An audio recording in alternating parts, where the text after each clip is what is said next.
My name is Pam Mezinger. I was so graciously invited by Ben Mollin to come to Griffith, Indiana to Ben Mollin Hair Education and spend the day with him and his lovely wife Angela and just, have a big powwow about the joys of cutting hair and really honing in on our skills as we still practice every day in the salon, making ourselves better. I'm from Fremont, Ohio. I've been with Joico for 17 years. I'm a guest artist with them, and hair cutting really is my passion. I mean, when you can take your Harley, which I did, me and my husband rode our Harleys up here to see Ben on a 90-degree day just so we could get our hair cutting skills on, it has been truly a pleasure. God, salon owner, what can I say? I don't even know what to say about it anymore. Salon owner, been doing it forever and enjoy it still just like everybody else does. We love to practice what we do and get better every day, and it's been a great pleasure to be here with Ben and Angela, and I hope you enjoy what it is that they share with you, because he's a godsend. So the first section I'm actually going to be taking is the hairline section down at the bottom of the back. Now, anytime that you're working on a haircut and you're trying to achieve length, the head should always be forward. So chin down to the chest, and we're going to start and stand directly in front of what we're cutting to create a square shape. One of the biggest things I've always learned, and what I like to tell people, is your parting and your fingers should mimic one another. Your body and everything should be inclusive of what it is that you're doing. So, horizontal parting down at 0 elevation, and we're actually going to try to achieve a little bit longer length. Because if you notice in trend right now, things are getting away from a lot of your short to long, maybe your more inverted bob, and they're actually moving more into square shapes. Now, who could wear a square shape? Definitely not somebody that had a square face. That isn't somebody that you'd want to put that on. When you're looking at face shapes and you're looking at head shape, you really need to analyze what they have going on, so to speak. So, think in opposites. If the face is round, we could work in square. If the face is oval, we could work in square. If the chin is square, we don't want to put a square shape on a square chin. So always think opposite. Okay, so next section, again, just horizontal partings down at 0 elevation, creating a square shape on the perimeter.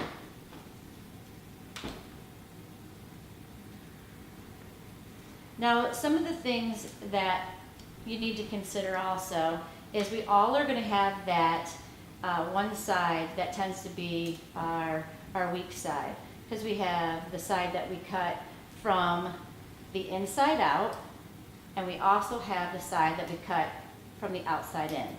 So paying attention to your body and where you're standing is critical when it comes to getting a shape even on both sides, so that your line is actually very fluid and pristine. So next section, just working through the back here. Work neat and clean. Your partings should always be thin enough that you can see through them. If you can't see your guide from the underneath, then your partings are too thick and you need to go back to square one and thin them down. We find that sometimes the bigger the hands, the bigger the section. Again, down at 0 elevation. When I get to the outside of the perimeter, this is a critical area when creating a square shape, is you don't want to over direct it too far center, because then you are going to give yourself more of an inverted feel. So look at where the hair is traveling from versus and where it's traveling to. And you just want to slightly pull in on this outside corner. So when you comb the hair down and you put the head up, Your line should still be square. Opposite side. My fingers, again, are mimicking what the parting is doing. On the outside corner, we're going to slightly bring that perimeter back, but not into the center to retain the square shape.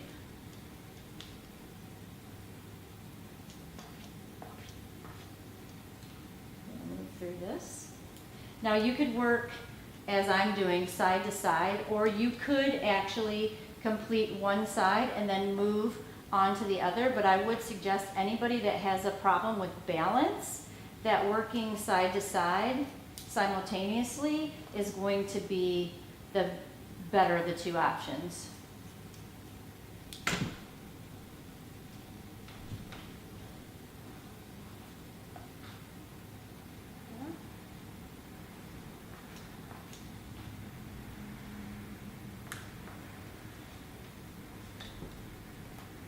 Okay.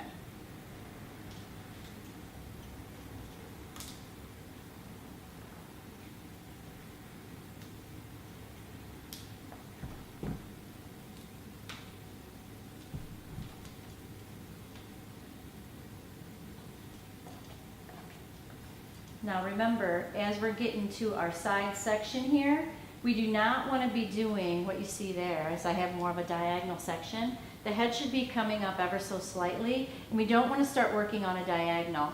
If I start working on a diagonal through the side section, the shape is automatically going to be, create more of a diagonal shape. So through here, I'm going to step around the side and make sure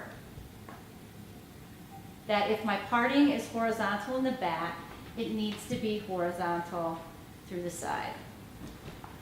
The sides typically are a little bit thinner, finer hair than what you have in the back, so you really don't need to take tons of sections to the side.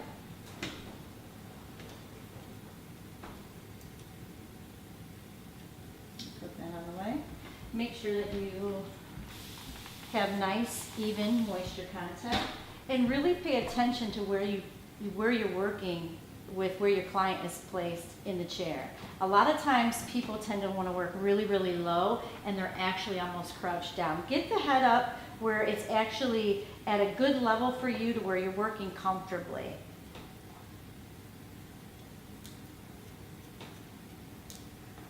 Now, as I'm moving around, I'm just going to follow my guide, and I'm going to stand directly in front of what I'm cutting.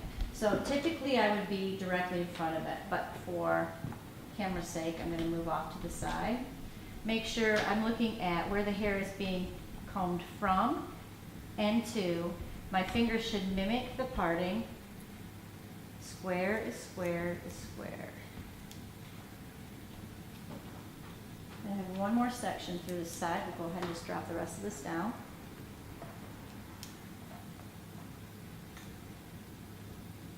Head should be up in this area. Comb from and to. Some of the biggest things I would say that I've learned through following and working with some of the mentors that I've had throughout my time of doing hair is practice makes perfect. And in order to be really good at something, you need to practice. It's no different than if you ever, I don't know, we're in a sport or whatever it may be. You know, practice makes perfect. So things of just working neat and clean with your partings, it's just being very conscious of what it is that you're doing. No one ever told me that I shouldn't be paying attention to the ends of the hair, because really anything down here on the other side of my fingers is actually going to fall on the floor. So it's really irrelevant. The only thing you really need there is, you know, where you're going to achieve the length. So just be consciously aware of what it is that you're doing and knowing why you're doing something. I think that's probably the best thing that you can get from learning how to cut hair. Alrighty. So working on the opposite side, down at 0. putting some tension on this hair. The reason I'm putting some tension on it through this area is for the fact that I want to have some fullness through the bottom perimeter.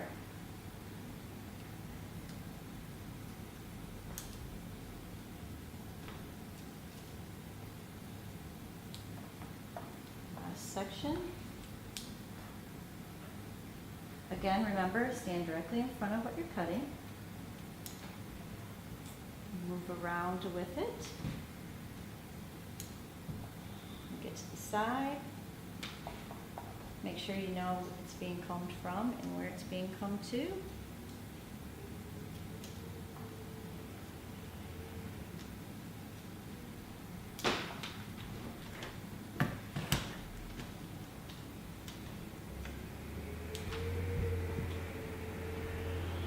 Check your lengths for evenness and cross-check. Now, if I was going to cross-check this, I cut this all in a line. This is 0 elevation. This is actually one of the harder things for people to really learn, is how to keep everything very neat and clean. So the biggest thing is when you're creating a line on a perimeter, whether it be in a perimeter throughout the back and the sides, or it's actually if you're creating a line through the bang area here, is to make sure that you pay attention to your body. You need to stand directly in front of it, what you're cutting, and make sure that it is down at 0 elevation consistently. So maybe this is some point in time of your client visit that you might not want to talk, just so you can actually know exactly where you're at on the head. So, next step, we've created our perimeter. Now we're going to go in and we're going to use some square layering. So you can see I have some fullness at the bottom. I don't want to get rid of the fullness. I just want to lighten up the shape. So working from the crown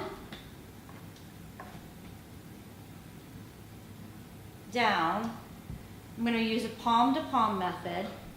Anything that you see that drops out of the shape, you're going to go ahead and let it drop out. I'm working squarer now, so everything will collapse on top of one another. So really all I'm doing here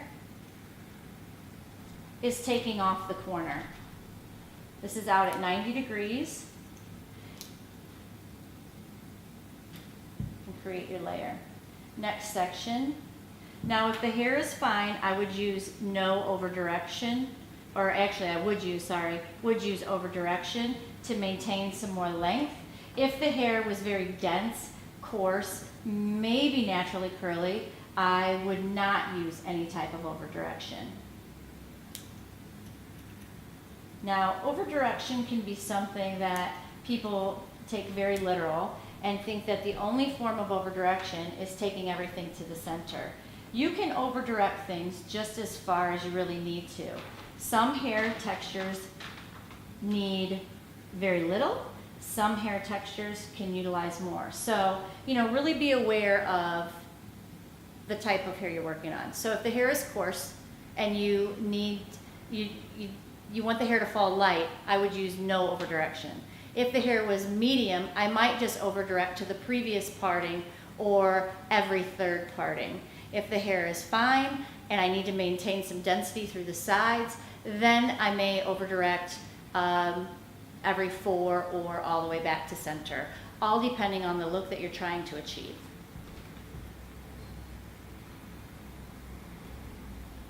And I'm just going to work vertically all the way through this back section. Again, the head is up, if you notice, and I'm working straight out at 90.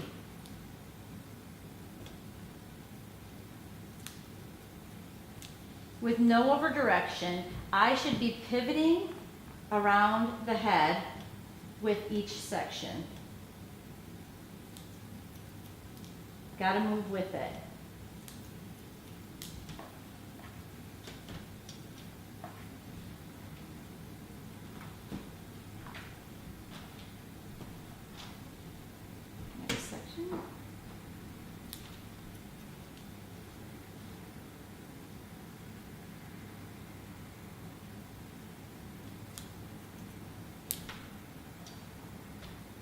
Now I'm getting here to the hairline, the outside of the hairline here in the nape area. This would be an area that I would consider over directing, just so I don't take too much hair out or off and create that hole behind the ear. It's not only the inverted bob or a bob or graduation that you have to worry about. You can create that hole, that dent in the hair, typically using any type of cutting. You just need to be aware of your body position and the actual length at which you're trying to maintain right here back behind the ear.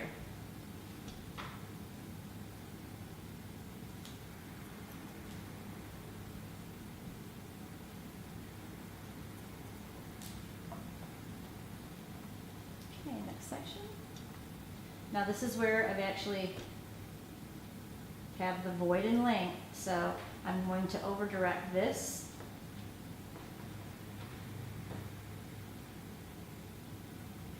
Make sure that I maintain the length.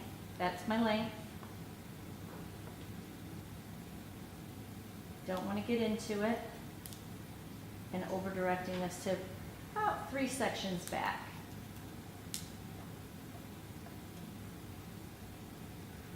Now through the sides here, I'm just going to continue taking vertical sections, but in this area I want to maintain more length through the front hairline, so I have more movement and actually things that fall very, very light in a nice face framing.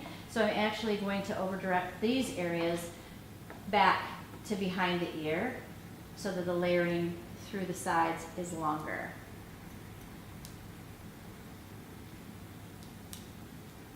So my body position at this point wouldn't change. I'd just stay stationary,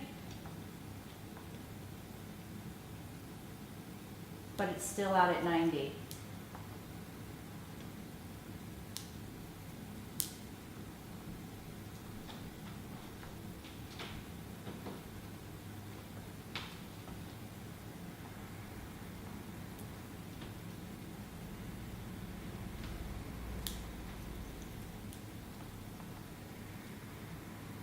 Maintaining the elevation.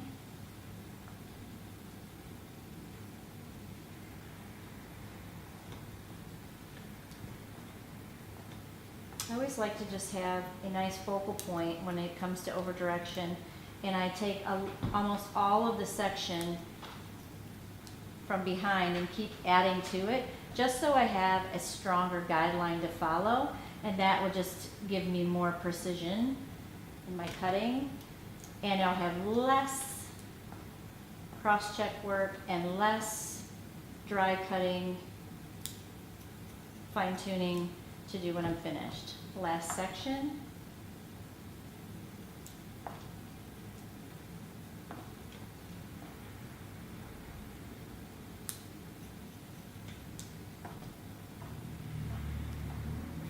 And your first side's complete. You can see it's going to have a lot of texture and a lot of movement through the back and the sides. So we're going to continue that on the opposite side.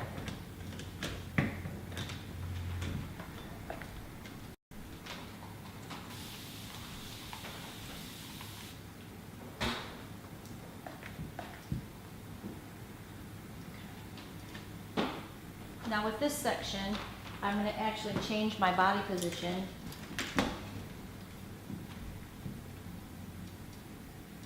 and still work palm to palm. And everybody has one side, what I call is the creeper side. So for me, my left side tends to be my creeper side. And what I mean by the creeper side is you can't really see, your fingers are in the way of your parting, so you tend to want to look around the section, which then in turn can change your body position and throw your elevation off. So you need to be very aware of which side is your creeper side. Mine is the left. So there again, I'm going to pull the section straight out at 90. Can't really see my section. So here's my little creeper. I'm using the guideline from the previous side, so.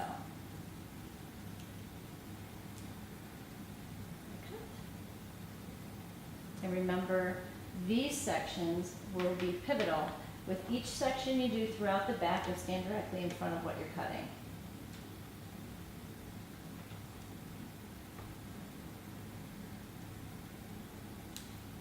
Okay.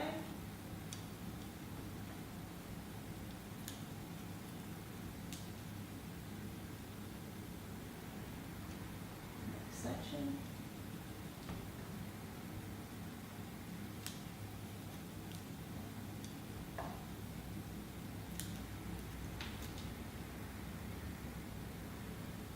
This is a great look. It's very, will give you that very beachy look for the summertime. And you really can adjust your lengths accordingly. So this could be wore a lot longer. It could be done actually quite shorter.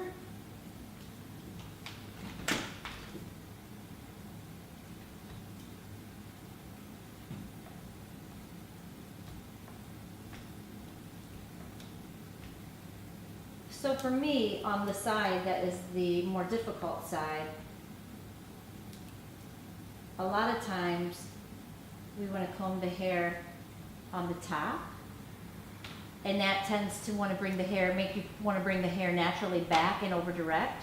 So being aware of combing the hair not only on the top, but from the underneath on the back side, so that you can actually pull the hair. If you have a problem with it, pull the hair directly over top of the parting.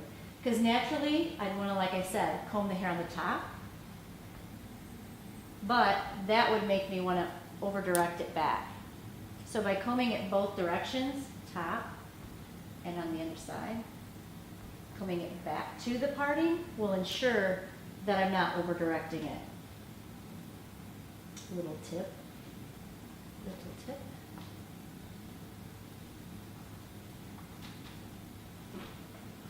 Okay, so here again, I've reached the outside of the voided ear area around the perimeter. So here is where I do want to maintain some length down at the bottom of the perimeter. So I want to make sure that I'm consciously aware of where that hair is falling and how long it is, just so I don't cut it.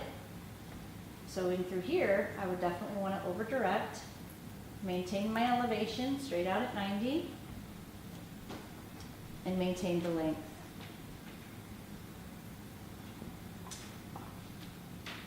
We're at the ear section.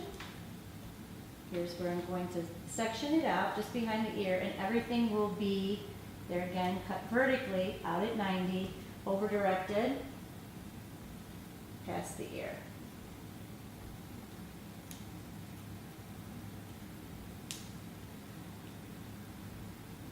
Over direct it, stationary guideline, over direction, everything coming back just to behind the ear.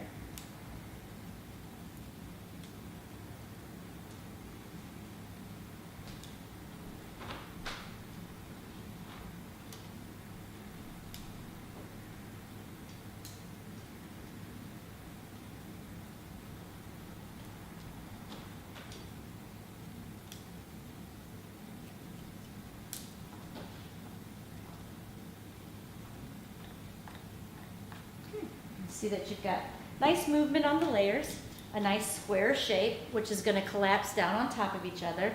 This is it. Basically, you're going to go ahead and just cut your perimeter, put in your 90-degree layers, over direct, and break it down here on the sides, over direct everything back past the ear. And the last section that we really have to worry about and actually do is our top section. Now, you have two ways that you could actually do the top section. You could dry it all off and layer through either in a disconnected fashion, or you could blend it completely through, or you could do it wet.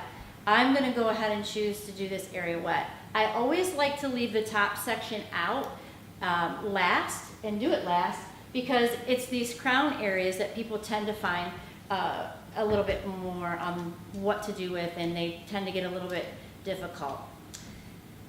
Whenever I go in and I do a program, the first thing I usually ask hairdressers is how many of you just take an ear-to-ear section from side to side, and how many of you layer hair from the top down. 90% of the people out there actually do that. So the thing is, with starting your layers from the top down, that might be okay in a long hair situation, but in a shorter hair shape situation, you may want to worry about the crown last. Most people want volume through the crown area. If we take our first guideline from the crown and work down, we've basically cut off the length in which we need to create the roundness. So if you think about it, just like anything foundational, you build it from the ground up. So by creating my layers from the underneath and then working the crown area through, it's the short hair of the underneath that will actually support the longer hair on the top. So that was a big aha moment for me when I learned that building the roundness from the bottom up makes complete sense. Yeah? I'm going to create a fringe for you. And we're going to connect this top through.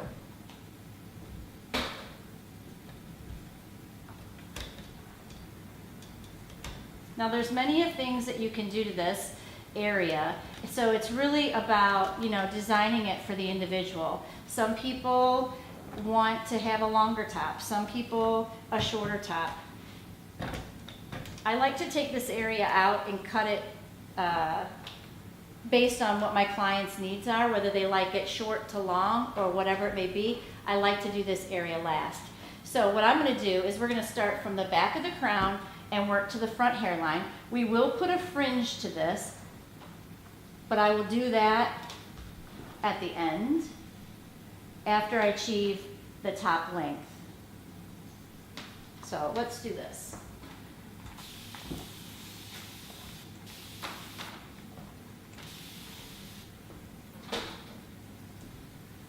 I want to separate the sides, so we're going to clip that hair out of the way. So we have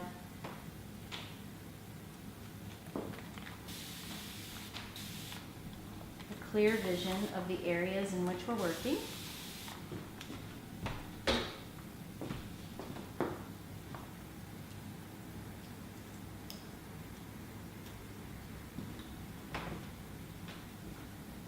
And now we can work on this top area. I don't like personally for myself, like to do a lot of connection when I work with vertical layering with the top, unless my client is actually wanting it all to blend and connect. I would prefer to actually work in a short to long fashion and create some disconnection, because that disconnection gives a little bit more softness and more movement, especially in your denser hair shapes.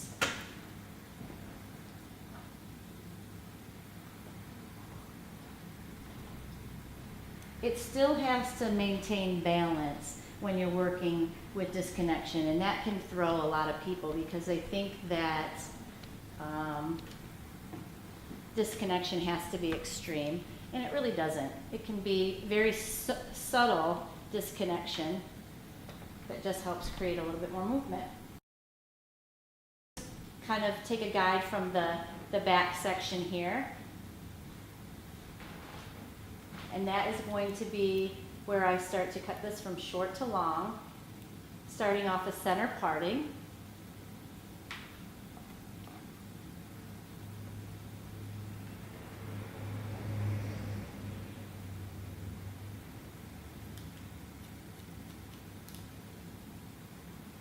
I want to maintain some length. Now from here, I'm going to pivot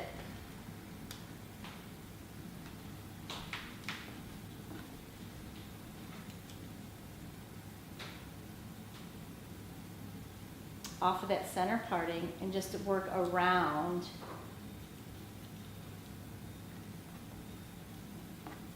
the head shape.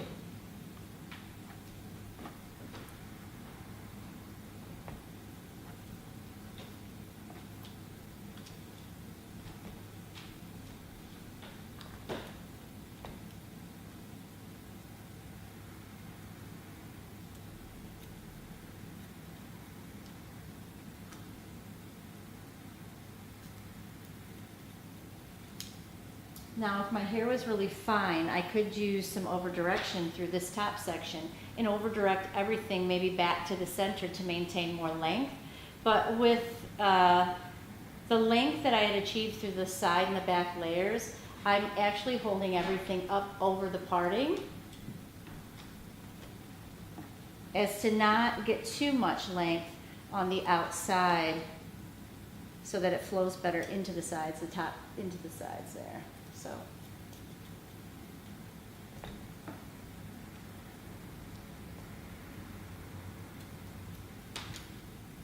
Next section. So just pivoting around, holding it directly up over the parting, taking it from short to long.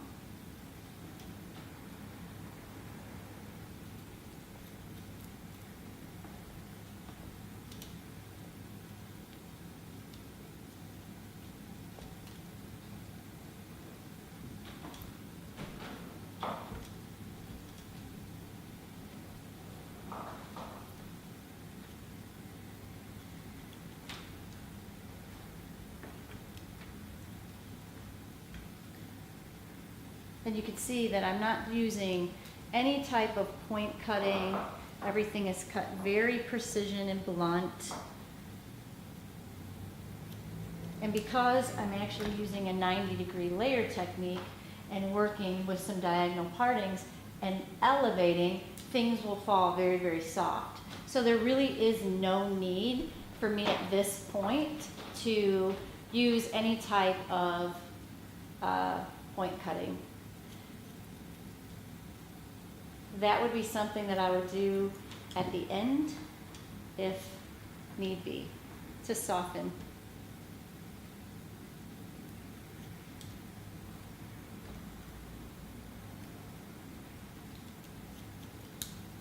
So just elevating the hair up at 90, working through this section.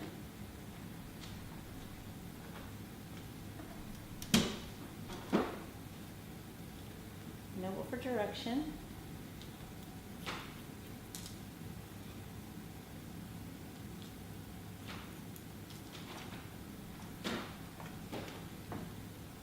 I think the biggest thing is when you're creating a look is really when it comes to learning the foundations, it makes, once you learn them, it makes everything so much simpler. You actually get a feeling of knowing when it comes to your client, when she asks her, you know, you consult with her and she tells you what it is that she'd like to have done. You actually know how to execute it in great fashion, rather than, I have to always say, I love this story that for me, I was always considered a colorist before I was ever considered a cutter, sorry. And the reason being is because when it came to cutting hair, I never understood why I was doing what I was doing. All my clients could bring me in a picture, I could make it look like the picture 120%. But then when they went home to duplicate the look, they, one, couldn't style the hair like I could.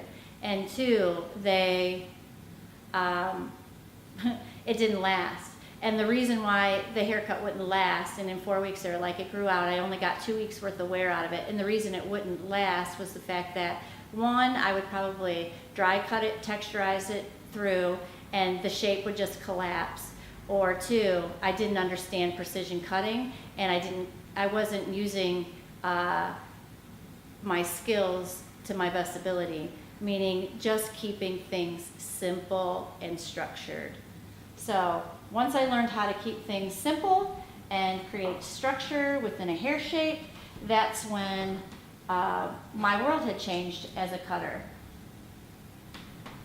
Just foundation, foundation, foundation. I can't speak enough about just understanding your foundations of cutting. And some people will be like, well, what is the foundation of cutting? The foundations of cutting are basically, there's only 3 ways to cut the hair, and that's layers, graduation, and creating a line. And once you understand how to utilize those, that's when things become very simple, as a hairdresser.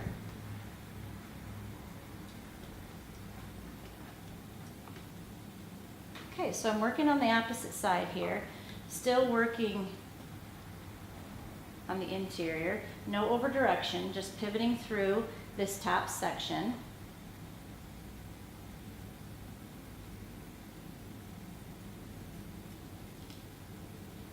Cutting it short to long.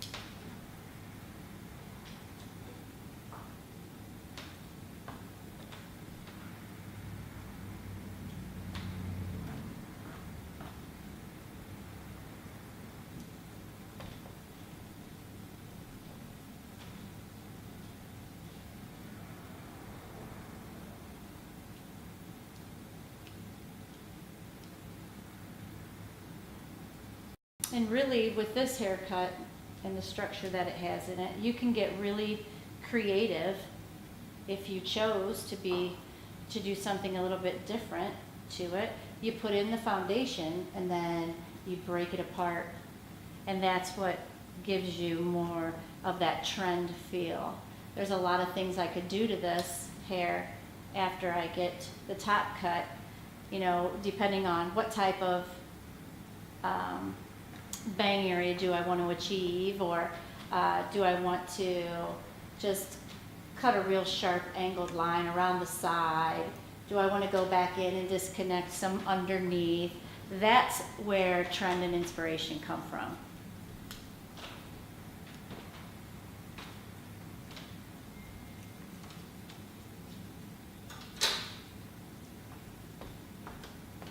Last section.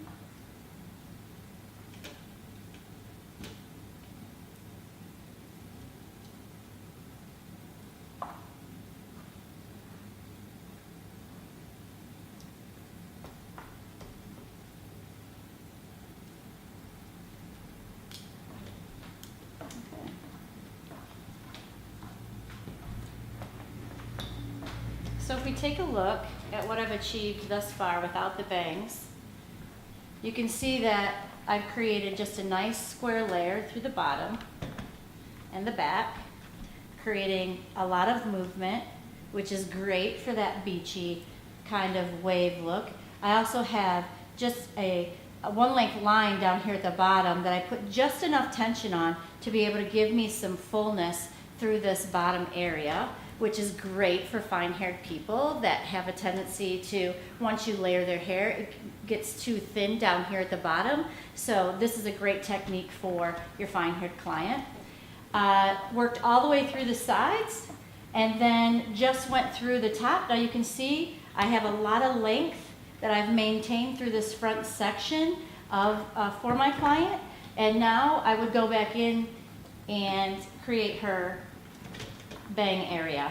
I like to work with, like I said, some disconnection because it allows the hair to move. It allows the hair to maintain some length in some areas that typically if I just layered it all at a 90-degree, it would just kind of look square and not have any type of interest. So let's put a bang area in for you now. Bangs are huge, and to talk a little bit about the bang section, putting the right bang on your client is crucial. And there's many types of bangs out there. We have more of a square shaped fringe or bang that basically is just square, blunt, straight across. You can have more of a rounded fringe, rounded meaning that it can either be shorter or rounded, shorter in the center, curving around maybe the eyebrow area. We also have more of a diagonal fringe or a longer fringe, which, you know, is most probably popular at this point. People that like their fringe area to kind of swoop over to the side, that's probably most popular. And then we also have more trendy fringes, which could actually be more of a disconnected fringe. Maybe just you cut a partial fringe to open up the forehead just a little bit. Fringe it can make or break your style. putting the wrong fringe on the individual that you're working on could be the biggest epic fail, and you'll never see the client again. I'll be perfectly honest with you on that. The biggest thing about fringe is really understanding the face shape there again and the facial features. People that have, and working in that whole, like we talked about in the beginning, working in opposites, people that have a very shallow forehead are typically not the individuals that you're going to put a very blunt, straight across fringe on. It will always look short. For somebody that has a very shallow forehead, maybe opening up just a portion of the forehead would be best suited for them. And what I mean by that is basically just taking a diagonal section and combing it down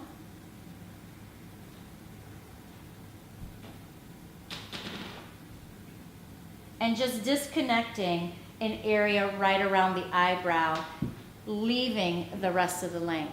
The reason why this would be successful for somebody with a shallow fringe, it would open up the forehead a little bit to where it would elongate their face, but in the same sense, it wouldn't be making them look like they just have these blunt little baby bangs all the way across unless they absolutely wanted that. The other thing about a shallow forehead is to create a really nice bang section for them, or fringe, whatever you want to call it, is to create a much softer fringe on them. Still kind of the same concept. It could be disconnected. It could just be an area that you're going to open up the forehead with. But definitely maybe in this situation, you want to do more slide cutting or point cutting, or maybe razor out the fringe, whatever it is that suits you and the individual. Somebody that has a more a wider forehead area, you could definitely, you have more freedom in that area to create whatever it is that you want as far as a fringe, but just then pay attention to, you know, noses, lips, chins, areas of that nature, so that you make sure that you're putting the right thing on for also the facial features. One of the things that I think a lot of times people put a bang or a fringe on, a lot of clients, but they don't take the fringe area back far enough. And what I mean by that is they'll go only to maybe the corner of the eyebrow.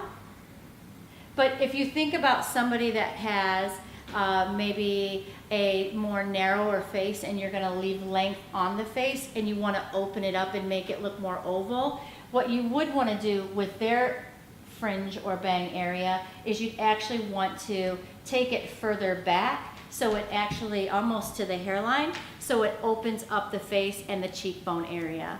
It's a great way to actually give a client maybe of age a great little facelift just by opening up that cheekbone area a little bit more. So they have a tendency of looking like they don't have too much hair on their face. That is one of the biggest things I think right now as far as women and you know, that wear their hair long, is they have too much hair around their face. So we need to be very conscious about how we actually open up the face shape a little bit more for those clients, because clients of age still want to wear their hair long, and most of the time, you know, the old analogy is the older you get, the shorter your hair should be. I'm not really a big believer in that. I think anybody can wear anything as long as it's appropriate for their face shape and their facial features. So, okay, enough of my soapbox there on H. Let's go ahead and cut our little dolly's bang here. Now, I don't really typically want to get too far back into the hairline with her because she's got quite a, like a mannequin head, she's got quite a hairline there around the sides, so we need to be a little bit more careful. A lot of times when I create my fringe, I like to use a pie section through the front. And I, again, could do this typically wet or dry. And depending on where they would part their hair, if it was, you know, generally they would have a little off-side part, I'd actually follow that with my sectioning for my fringe. If I wanted to keep this area very blunt, then I would do it kind of in one go, because if I just take it down and cut it blunt and I put some tension on this area, what will happen is I'll get a nice little bevel, which will actually round in and look super sexy. So, cutting a straight across fringe, bang, zero elevation, one and done. And I'm sure you can't really see, but if you can tell that the bang is actually curving under. That is because I've held it with some tension on the hair. Still, again, I would definitely be standing more in front of what I'm cutting. Again, watching where the hair is being combed from and to. Some tension on the hair. Pay attention to my fingers, make sure that they're straight across.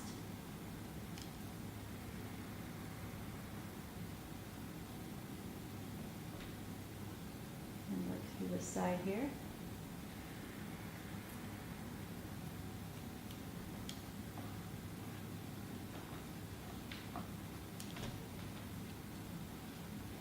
Time over here.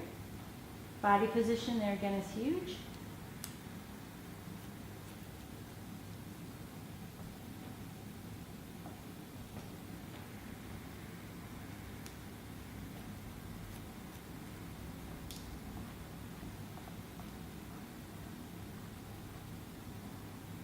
It's never an easy feat when you're creating fringe. It might take a couple times to go back over it. Comb everything down, make sure that you're working really clean.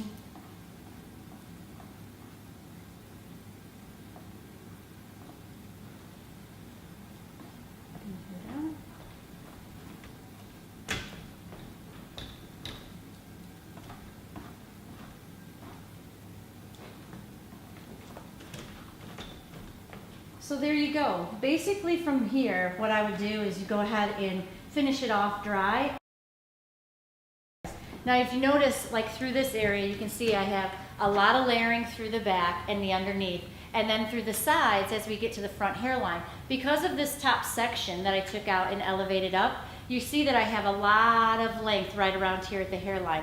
But that's kind of the feel of what it is that I wanted to give my client. She still wants to have some volume and some nice wave and texture to her hair, but she also wants to maintain some type of length throughout the outside perimeter. So for me, this is the perfect option of allowing, and actually somebody that has very, very dense hair, it's great for them because you eliminate a lot of the bulk through the interior while maintaining a nice square shape through the perimeter. So that's what I have for you today, and hopefully there was a couple tricks and tips in there that you enjoyed and you can utilize.